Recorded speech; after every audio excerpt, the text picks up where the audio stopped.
ശബരിമല സ്വർണ്ണക്കൊള്ളയെക്കുറിച്ച് ഒരേ സമയം ചിരിപ്പിക്കുകയും ചിന്തിപ്പിക്കുകയും ചെയ്യുന്ന ഒരു പരാമർശമാണ് ഇന്നലെ സുപ്രീം കോടതിയിൽ നിന്ന് വിമർശന രൂപത്തിൽ ഉണ്ടായത്.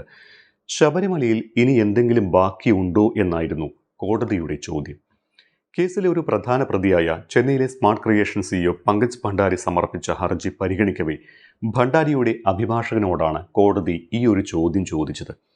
ജസ്റ്റിസ് ദീപാങ്കർ ദത്ത, ജസ്റ്റിസ് സതീഷ് ചന്ദ്ര ശർമ്മ എന്നിവരടങ്ങിയ ബെഞ്ചാണ് ചോദ്യം ഉന്നയിച്ചത്.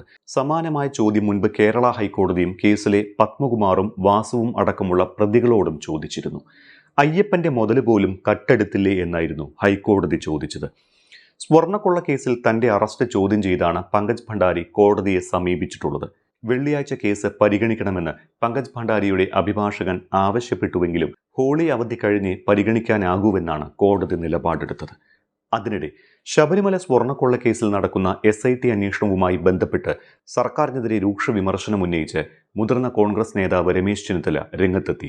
അന്വേഷണം നടത്തുന്ന പ്രത്യേക സംഘത്തിന് മേൽ സർക്കാർ ശക്തമായ സമ്മർദ്ദം ചെലുത്തുകയാണ് എന്നാണ് ചെന്നിത്തലയുടെ ആക്ഷേപം. മാത്രമല്ല, തട്ടിപ്പ് കേസ് പ്രതികൾക്ക് ജാമ്യം കിട്ടുന്നതിന് സംസ്ഥാന സർക്കാർ സൗകര്യമൊരുക്കിയെന്ന ആരോപണവും രമേശ് ചെന്നിത്തല ഉന്നയിക്കുന്നുണ്ട്. കുറ്റപത്രം സമർപ്പിക്കാതിരുന്നതിന് കാരണമായി ചെന്നിത്തല ചൂണ്ടിക്കാട്ടുന്നത് രണ്ട് പ്രധാന കാരണങ്ങളാണ്. ഒന്ന്, പ്രോസിക്യൂഷൻ അനുമതി കൊടുത്തില്ല എന്നത്. അതാണ് ഏറ്റവും പ്രധാനപ്പെട്ട കാരണവും. മറ്റൊന്ന്, രാസപരിശോധന ഫലം ലഭിച്ചിട്ടില്ല എന്നത്. ഇത് രണ്ടും ചെയ്യേണ്ടത് ആഭ്യന്തര വകുപ്പായിരുന്നു എന്നാണ് ചെന്നിത്തല ആരോപിക്കുന്നത്. ഭാഗികമായി പോലും കുറ്റപത്രം സമർപ്പിക്കാതെ പ്രതികൾക്ക് ജാമ്യം കിട്ടാൻ അവസരമൊരുക്കിയത് അങ്ങനെയാണ് എന്ന് ചെന്നിത്തല ആരോപിക്കുന്നു. ഇതിന് ഉദാഹരണമായി ചൂണ്ടിക്കാട്ടുന്നത് നടി ആക്രമിക്കപ്പെട്ട കേസാണ്. അന്ന് ആ കേസിലെ പ്രതികൾക്ക് ജാമ്യം കിട്ടാതിരിക്കാൻ ഭാഗിക കുറ്റപത്രം സമർപ്പിച്ചിരുന്നു. എന്നാൽ കുറ്റപത്രം പെട്ടെന്ന് സമർപ്പിക്കാതിരുന്നതിന് കാരണമായി അന്വേഷണ സംഘം ചൂണ്ടിക്കാട്ടുന്നതും ഇതൊക്കെ തന്നെയാണ്. ഭാഗികമായി കുറ്റപത്രം സമർപ്പിക്കുന്നത് പ്രതികൾ രക്ഷപ്പെടാൻ ഇടയാക്കുമെന്ന് അന്വേഷണ സംഘം കരുതുന്നു. ഉദാഹരണം, നടി ആക്രമിക്കപ്പെട്ട കേസ് തന്നെ. അന്ന് ആ കേസിൽ ആദ്യത്തെ കുറ്റപത്രം സമർപ്പിച്ച് രണ്ടാമത്തെ കുറ്റപത്രത്തിലാണ് ദിലീപിനെതിരെ കൂടുതൽ തെളിവുകൾ ഹാജരാക്കിയിരുന്നത്. എന്നാൽ അന്ന് ആ കേസ് പരിഗണിച്ച കോടതി പ്രാഥമിക കുറ്റപത്രം മാത്രമാണ് പരിഗണിച്ചത്. രണ്ടാമത്തെ കുറ്റപത്രം കാര്യമായി എടുക്കാതിരുന്നത് കൊണ്ടാണ് അന്ന് ദിലീപ് രക്ഷപ്പെടാൻ ഇടയായത് എന്നാണ് ആ കേസിലെ അന്വേഷണ സംഘം കരുതുന്നത്. അതുപോലെ ഇതിൽ സംഭവിക്കരുത് എന്ന് ശബരിമല SITയും കരുതുന്നു. അതുകൊണ്ട് കുറ്റമറ്റ പൂർണ്ണ കുറ്റപത്രം ഒരുമിച്ച് സമർപ്പിക്കാനാണ് നീട്ടിവെക്കുന്നത് എന്നാണ് പ്രത്യേക അന്വേഷണ സംഘം പറയുന്നത്. അതേസമയം ഒരു തെളിവ് പോലുമില്ലാതെ തന്ത്രിയെ അറസ്റ്റ് ചെയ്ത് 41 ദിവസം ജയിലിലിട്ടു. അപ്പോഴും കേസിലെ യഥാർത്ഥ പ്രതി എന്ന് പ്രതിപക്ഷം ആരോപണം ഉന്നയിക്കുന്ന മുൻ മന്ത്രി കടകംപള്ളി സുരേന്ദ്രൻ പുറത്ത് വിലസി നടക്കുകയായിരുന്നുവെന്നാണ് ചെന്നിത്തലയുടെ ആരോപണം.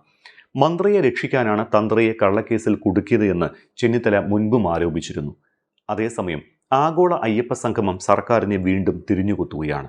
സംഗമത്തിന്റെ കണക്കാണ് ഇപ്പോഴും സർക്കാരിനെ വിടാതെ കൂടിയിരിക്കുന്ന ശാപം. നേരത്തെ ഈ സംഘം നടത്തിപ്പിന്റെ മൊത്തം കണക്കിലെ കള്ളക്കളികൾ സ്പെഷ്യൽ ഓഡിറ്ററുടെ റിപ്പോർട്ട് സഹിതം പുറത്തു വന്നത് സർക്കാരിനെ തെല്ലൊന്നുമല്ല വട്ടം ചുറ്റിച്ചത്. ഇപ്പോഴിതാ സംഗമത്തിലെ കലാപരിപാടികളുടെ പേരിൽ മാത്രം ലക്ഷക്കണക്കിന് രൂപയുടെ തിരിമറി നടന്നതായി പറയപ്പെടുന്നു. ഹൈക്കോടതിയിൽ കൊടുത്ത ഓഡിറ്റ് റിപ്പോർട്ട് പ്രകാരം കലാപരിപാടികൾക്ക് 8 ലക്ഷം രൂപയാണ് ചിലവ്. ആദ്യം പുറത്തുവന്ന റിപ്പോർട്ടിൽ പരിപാടി നടത്താത്ത നന്ദഗോവിന്ദം ഭജൻസിന് 8 ലക്ഷം കൊടുത്തു എന്നായിരുന്നു. എന്നാൽ അത് തെറ്റായി രേഖപ്പെടുത്തിയതാണ് എന്നും നന്ദഗോവിന്ദത്തിന് ആദ്യം കൊടുത്ത എസ്റ്റിമേറ്റാണ് ഓഡിറ്റർ പരിശോധിച്ചത് എന്നും ഇഷാൻ ദേവിന് തന്നെയാണ് 8 ലക്ഷം കൊടുത്തത് എന്നുമാണ് ദേവസ്വം ബോർഡ് പിന്നീട് തിരുത്തിയത്. എന്നാൽ ഇപ്പോഴിതാ അയ്യപ്പ സംഗമത്തിലെ കലാപരിപാടികളുടെ പുതിയൊരു കണക്ക് പുറത്തു വരുന്നു. 2 കലാപരിപാടികളിലായി പാടിയവർക്ക് ഇനിയും 18 ലക്ഷം രൂപ കിട്ടാനുണ്ടത്രേ. ഇഷാൻ ദേവിന്റെ ഗാനമേള സംഘം പരിപാടി അവതരിപ്പിച്ചത് നേരത്തെ തന്നെ പുറത്തു വന്ന ഓഡിറ്റ് റിപ്പോർട്ടിലുണ്ട്. ഇതിന് 8 ലക്ഷമാണ് ചെലവെന്നും റിപ്പോർട്ടിലുണ്ട്. രണ്ടാമത്തെ ഗാനമേള സംഘത്തിന് 28 ലക്ഷമാണ് ചെലവെന്നാണ് ഇപ്പോൾ പറയപ്പെടുന്നത്. വിജയ് യേശുദാസും വീരമണി രാജുവും സുദീപ് കുമാറും ചേർന്ന് നടത്തിയ ഗാനമേളയെക്കുറിച്ചാണ് ഇത്. എന്നാൽ ഇതിനെക്കുറിച്ച് ഓഡിറ്റ് റിപ്പോർട്ടിൽ പരാമർശമില്ല. ഇതടക്കം മന്ത്രി വാസവൻ പറഞ്ഞത് 36 ലക്ഷം രൂപയുടെ കണക്കാണ്. പക്ഷേ ആദ്യം ഓഡിറ്റ് റിപ്പോർട്ട് വിവാദമായപ്പോൾ മുൻ Devaswom board president PS Prashanth താൻ പറയുന്നതാണ് യഥാർത്ഥ കണക്കെന്ന് പറഞ്ഞ് 31 ലക്ഷത്തിന്റെ ഒരു കണക്ക് പുറത്തുവിട്ടിരുന്നു. എന്നാൽ ഓഡിറ്റ് റിപ്പോർട്ടിൽ പറയുന്നത് ആകെ 8 ലക്ഷവും. അങ്ങനെ നോക്കിയാൽ പാടിയവർക്ക് ഗാനമേളയുടെ വകയിൽ ഇനിയും 18 ലക്ഷം കിട്ടാനുണ്ട് എന്ന് അർത്ഥം. അയ്യപ്പ സംഗമത്തിന് സംഗീത പരിപാടികൾക്ക് ചെലവായതായി നിയമസഭയിൽ നൽകിയ മറുപടിയിൽ ദേവസ്വം മന്ത്രി VN വാസവൻ പറയുന്നത് 36 ലക്ഷം രൂപ ചെലവാക്കിയെന്നാണ്. എന്നാൽ കണക്കുകളിലെ പൊരുത്തക്കേടുകൾ പുറത്തു വന്നപ്പോൾ സംഗമം നടന്ന കാലത്തെ Devaswom board president PS Prashanth യഥാർത്ഥ കണക്കാണ് എന്ന അവകാശവാദത്തോടെ ഒരു കണക്ക് പുറത്തുവിട്ടിരുന്നു. 31 ലക്ഷം രൂപയാണ് അതിൽ പറഞ്ഞിരുന്നത്.